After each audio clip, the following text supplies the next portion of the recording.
Hello and welcome back to the fifth instalment of my East Coast Mainline operators mini-series. In this series, I've looked at all the previous privatised operators of the Intercity East Coast franchise, one of Britain's largest franchises. I've already looked at the previous 4 operators, and in today's video, I'll look at the current operator of the Intercity East Coast franchise, London North Eastern Railway, and whether they are a successful operator or not. That's what I'll discuss in today's video.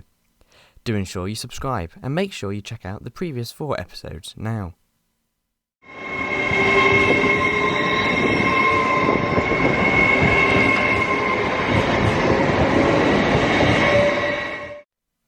Firstly, let's look at how LNER became an operator.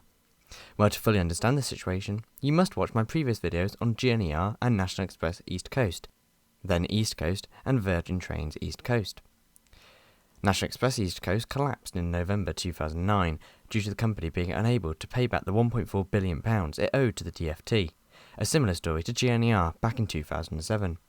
Instead of confirming the retendering of the franchise and allowing bidders to bid for the franchise, the DfT confirmed that the franchise would be state-run for a few years before being re-privatised.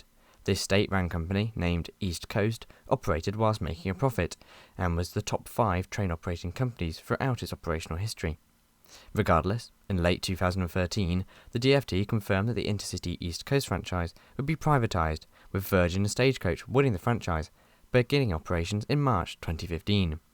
However, similar to GNER and National Express East Coast, Virgin Trains East Coast overpromised on their repayments and could not repay the Department for Transport what they promised. Thus, on the 24th of June 2018, VTEC's operations were handed back to a new state-owned nationalised operator called LNER, ran by the Department for Transport operator of Last Resort Holdings Company. What LNER would bring to the rail network was unknown, but new stock was promised. LNER was originally meant to be a temporary operator before returning into private hands by 2020. This would have been slightly different, as it would have been a joint public-private consortium. However, as many will know, LNER is still an operator today, and a public one. The details we will explore later in the video. In the meantime, let's look at where LNER operate. LNER currently operate to over 55 stations, with their principal service being the King's Cross to Edinburgh service, operating twice hourly. Also operating twice hourly are the services to Leeds, with extended services to Harrogate once every 2 hours. Services to Lincoln are also once every 2 hours, as are services to York via Retford. LNER also operates sporadic daily services to Bradford, Skipton, Hull, Middlesbrough, Glasgow, Sunderland, Aberdeen, Inverness and Stirling. However, the offering was much slimmed prior to takeover, something we will talk about later. As for rolling stock, LNER inherited all the Intercity 225 sets, as well as 32 HSDs and 130 Mark III coaches. However, had plans to introduce the brand new Azuma high-speed trains by 2019, something their predecessors Virgin Trains East Coast should have delivered. Although LNER was the long-term brand name for the franchise, the operator, as stated prior, was supposed to be transferred to a joint public-private venture by 2020. Hence, people were not expecting huge changes to LNER within the first few years, and they didn't get much. As for branding, LNER chose a red colour scheme, similar to Virgin Trains East Coast previously. Hence, little rebranding was needed on LNER's trains, with LNER choosing to retain the same livery as Virgin on the Intercity 125 and 225 sets. After all, they were expected to retire the units in just a few years' time. In September 2018, Rail Minister Joe Johnson confirmed plans for a new LNER service to Middlesbrough. One did not exist prior, but the proposal was reliant on the new Azumas being brought into service, with a planned start date by 2020. On the topic of the new Azuma trains, testing was continuing and a new revised livery was chosen for the new Hitachi A trains, removing the Virgin branding. The Azumas, still going through testing, did have negatives, as new timetables had to be pushed back. LNER service improvements in Leeds were pushed back almost 2 years, which included services every 2 hours to Harrogate and more trains to Bradford. Network Rail were also to blame, unable to complete their infrastructure upgrades to Leeds, which would allow longer trains to cool at the station. Timetables were pushed back to December 2019 and other improvements to 2021. In May, however, LNER got their first break of good news. The new flagship Azuma trains entered service on the 16th of May, with the first service running from London to Leeds. The 65 new trains were a mix of bi-mode and electric units, with LNER rolling out the new units across the rest of the year, with the full fleet entering service by 2021, replacing all HST and 225 sets.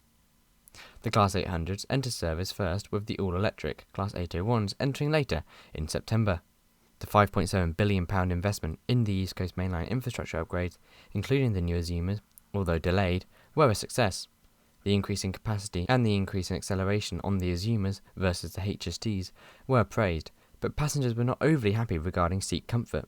Perhaps the largest improvement the new Azumers brought was their increased reliability. The HSTs and 225s were not overly reliable and were getting to their 40th and 30th birthdays respectively, so replacing them with new stock would help to increase reliability. Elsewhere in 2019, in July, it was announced that the plan to bring LNER to a joint public-private consortium would not go ahead, with LNER being given a new direct award until June 2023, making it the longest franchise since GNER on the East Coast Mainline.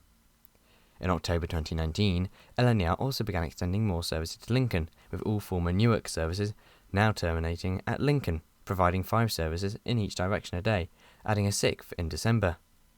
December also was the start of the increased Harrogate to London service, also having 6 return services a day, with extra services to Bradford and a new Huddersfield service planned.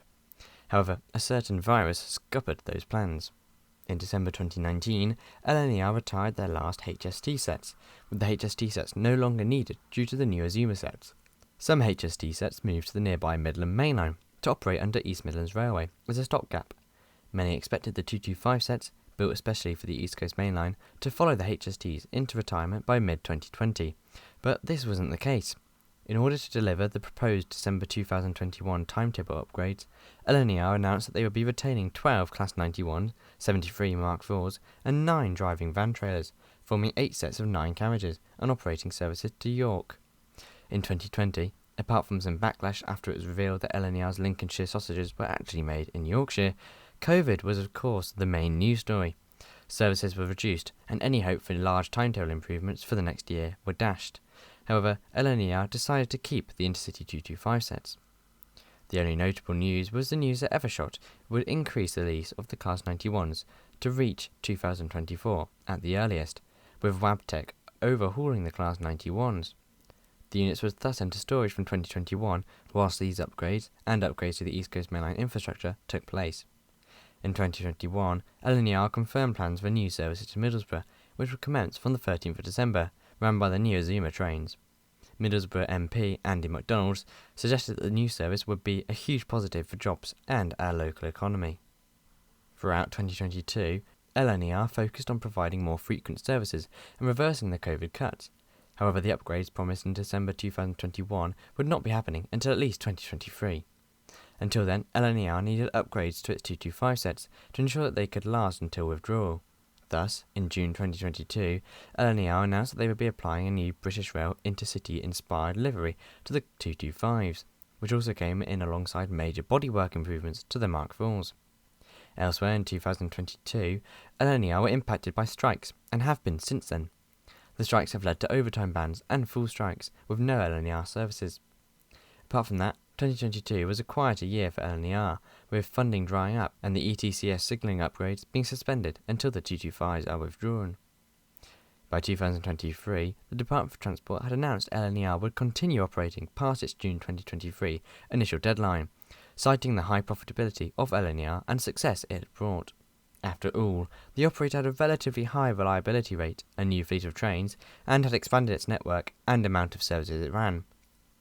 Elsewhere in June, LNER confirmed plans for a new Cleethorpes service via Grimsby and Market Raisin to London King's Cross. A test run in June 2023 confirmed it would be a feasible service, with the Department for Transport currently reviewing the application for the service.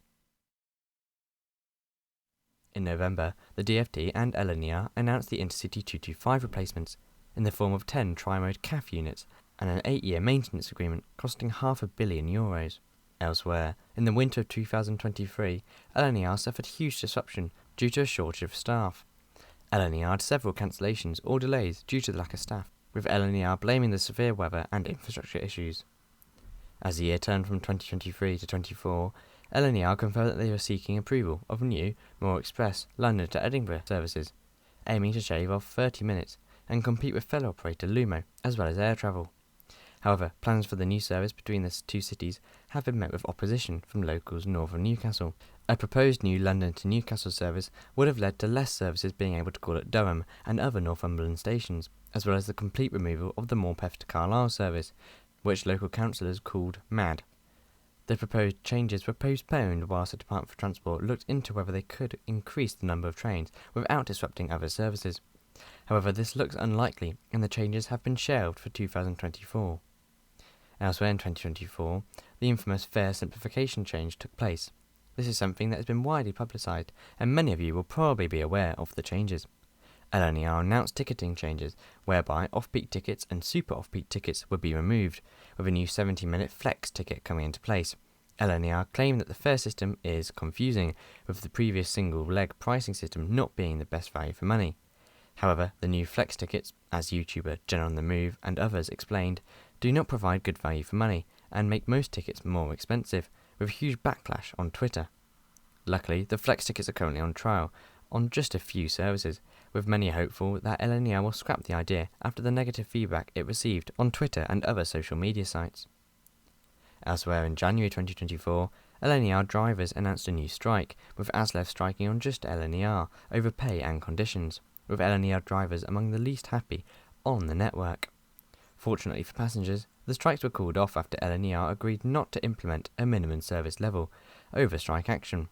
However, it proved the friction remained between unions and rail companies, despite one being publicly owned. Negatives also occurred in 2024, with LNER confirming the King's Cross to Sunderland service would no longer be ran from December, citing low passenger usage and the fact that Grand Central currently serves the station to London itself. And that brings us to the present day, and the future. We've heard the word change a lot over the past month or two, and whether Keir Starmer's government will bring change is yet to be seen. However, they have promised it, and it seems likely that rail nationalisation will go ahead across the rail network, like LNER is currently. As for LNER, well, they certainly are better than the previous privatised operators, and have tried to be new with ticketing systems, but these always haven't been likeable changes. Reliability-wise, they aren't that great as previous operators, averaging a pretty poor 59% on-time score for May to June 2024, with cancellations at around 4 to 5%. Timetables also haven't changed hugely. The huge changes promised by LNER for December 2021 haven't gone ahead, with ETCS signalling something for the future, but not currently in use, despite the Zoomers having them built in. Hopefully we can see reliability increase infrastructure-wise, as it has been quite poor recently, with overhead line electrification issues and other general failures to blame, with Network Rail currently revitalising the route. Overall then, are LNER a successful operator? Well, personally, I think yes. They have brought in the new Zoomers and have pretty decent customer service. I've had many good experiences on LNER services, especially with their friendly staff on trains and at stations, as well as it being very easy to reserve a seat. The service, however, is nothing incredible, and isn't hugely reliable, or very quick. It's also very expensive, with a weird and even more complicated ticketing system than its other operators. Companies like Lumo are far better value for money than LNER, and pose a threat to the company's profitability, as do airlines.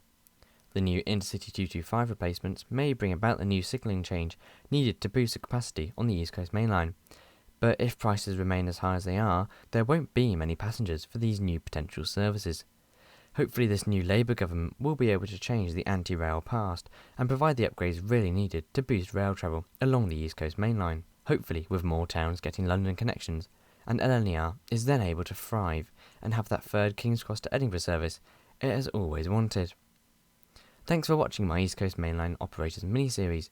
Do let me know which operator I should cover next, and make sure you like and subscribe if you've enjoyed the series. I've covered every operator from GNER to LNER in this series, and personally I believe that nationalised East Coast and LNER operators have been the best to date. Hopefully LNER can finally provide the stability needed for a modern high-speed and reliable service the East Coast Mainline has always wanted. But what do you think overall? Am I being too lenient on LNER, or are they perhaps slightly worse than people make them out to be? Do let me know in the comments below, and consider liking, subscribing and joining the channel. Special thanks to my Business Zone members Andrew Bowen, Anthony Harris, Connor Greig, Craig Mitchell 43 and Lewis C21, as well as all my standard class members. Special thanks to Dever Rooney for his donations and his membership. Thanks so much for watching. Check out my Twitter, Discord and Instagram in the links below, and I'll see you soon. Goodbye.